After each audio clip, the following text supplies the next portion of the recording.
Hello students, in this video we'll focus on a special class of linear fractional transformations called Blaschke factors, which are conformal automorphisms in the unit disk. Let's recall an LFT has the form T of z, which is AZ plus B over CZ plus D. And we know that these LFTs map circles and lines into circles and lines. So T maps circles and lines as a set into circles and lines.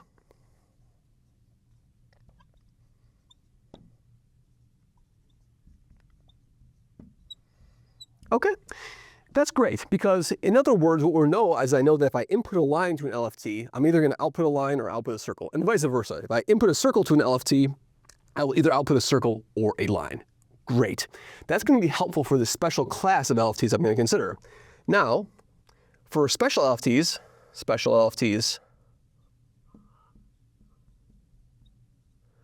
of the form, I'm going to write this as BA of z, and BA of z is going to be z minus a over 1 minus a bar z. So I've written it in a little bit of a strange form, but clearly this is an LFT, right? Playing the role of a is 1, playing the role of b is negative a, playing the role of c is negative a bar, and playing the role of d is 1, okay? So LFTs of this form are called Blaschke factors. So this is called a Blaschke factor. BA is called a Blaschke factor. I actually study, in one particular branch of my research, I actually study some properties of Blaschke factors in terms of how, if they're the symbol of a composition operator or the symbol of an adjoint of a composition operator. So these things are actually pretty near and dear to my heart. Now, Blaschke products are beautiful, and so what are some basic properties of these Blaschke products? So we claim that BA maps the unit disk into the unit disk, and it preserves the boundary, okay? And so, of course, here D is just the unit disk. It's just the set of Z. It's the set of Z such that modulus of Z is less than 1, okay? So what I want to do is I want to prove, so I claim, so here's the proof of this claim, proof. So what I'm going to do is I'm going to look at the modulus of B of A, of Z. That is equal to what? That is equal to modulus of z minus a. And of course, here I should mention, of course, that a is going to be a point in the unit disk. So I would like a, and so that's an essential feature of this. The point a has to be in the unit disk. So here a is also in the unit disk. It's a point in the unit disk. Great. Z minus a over 1 minus a bar z. Okay? Then I'm going to square it. I want to show that this is less than 1 if z is less than 1. We claim that this is less than 1 if z is less than 1.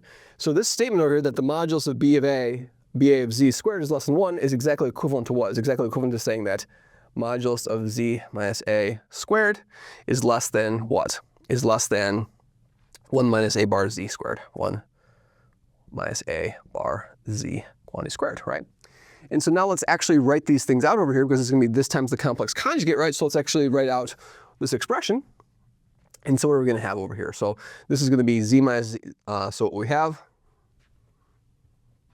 so it's equivalent to saying 0 is less than 1 minus a bar z times 1 minus a z bar. Because I know the number times the complex conjugate is the norm squared, right? Or the modulus squared. That's that. And I'm going to subtract off what? I'm going to subtract off a z minus a, and then a z bar minus a bar, like so. And so let's cancel these things out. So this being less than 1 is equivalent to this, which is equivalent to the bottom line over here.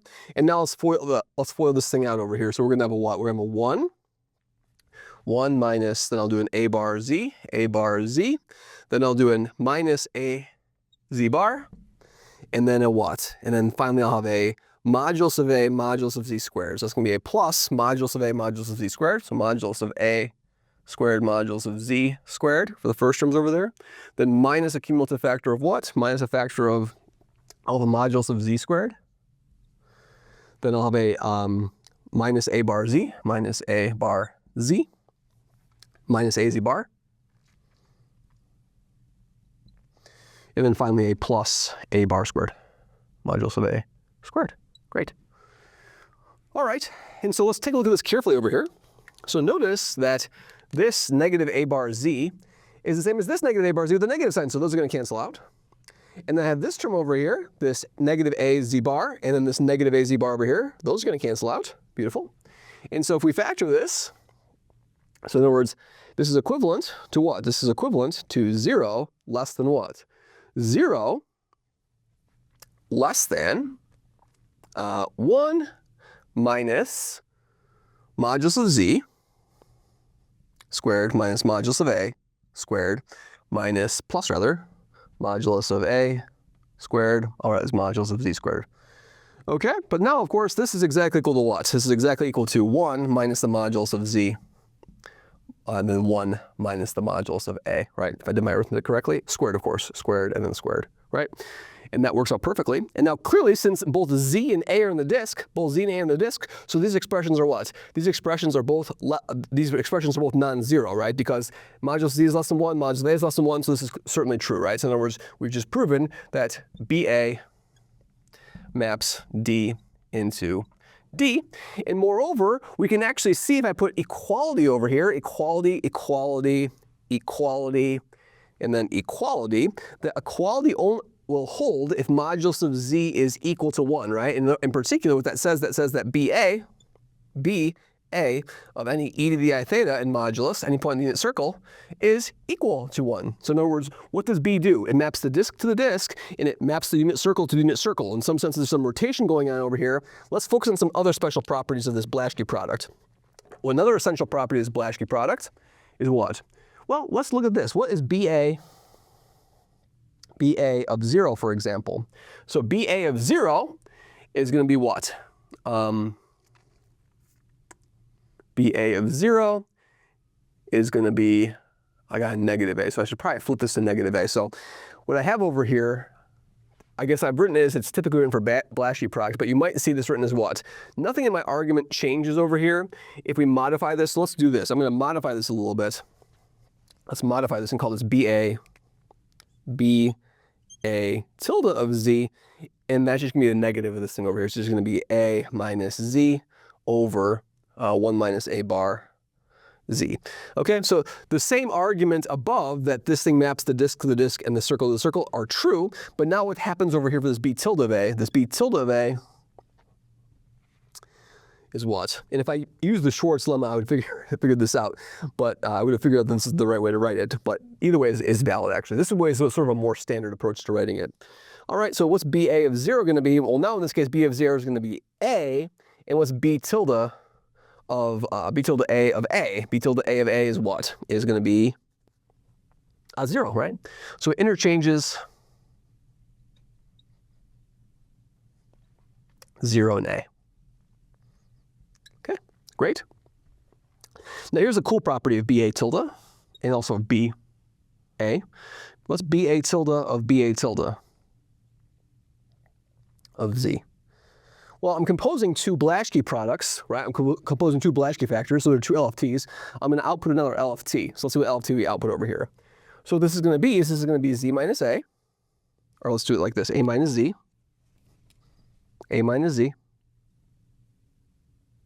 over 1 minus a bar z, then a minus this, right? When I've latexed this expression so many times, that's why I'm writing it the wrong way. So forgive me for that. So it's going to be a minus z over 1 minus a bar z, all divided by what? All divided by 1 minus a bar, and then a minus z over 1 minus a bar z, like that. Okay, that's what it's equal to. Now I'm going to multiply top and bottom by 1 minus a bar z, 1 minus a bar z. And that's going to give me what? So that's going to give me an a, 1 minus a bar z. And then what? And then I'm going to have a just minus a minus z, all divided by what? All divided by, good, all divided by 1 minus a bar z. And then minus a bar times a minus z, like that. Great. All right, so let's simplify this a little bit. What's going to happen over here? What's going to happen is the following. We're going to have an a minus modulus of a squared z minus a plus z, good, over what? Over 1 minus a bar z, good, and then what? And then a modulus a squared, and then a plus a bar z.